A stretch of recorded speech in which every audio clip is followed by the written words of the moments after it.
నేను ప్రశ్నిస్తున్నా, మీరు మా ప్రభుత్వంలోనూ పనిచేయాలి, వాళ్ళ ప్రభుత్వంలోనూ పనిచేయాలి. మళ్ళా వచ్చేది జగన్మోహన్ రెడ్డి గారి ప్రభుత్వమే గుర్తుపెట్టుకోమని కూడా మనం చూస్తున్నాం. ఇకనైనా జాగ్రత్తగా ప్రవర్తించండి. అన్యాయంగా అక్రమంగా కేసులు పెట్టి 36 కేసులు పెట్టారు నా మీద, మళ్ళా 2 కేసులు ఇక్కడ, మళ్ళా పులివెందులు వచ్చాను, తిరుగుతాను, ధైర్యంగా పోరాడతాము. దేన్ని లెక్క చేయం రాసుకోండి.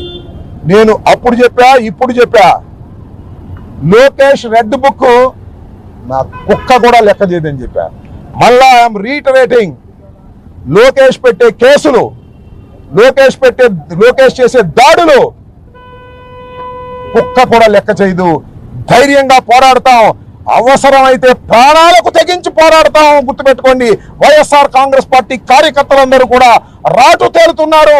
అవసరమైతే జైళ్లు నింపేస్తాం. గుర్తుపెట్టుకోమని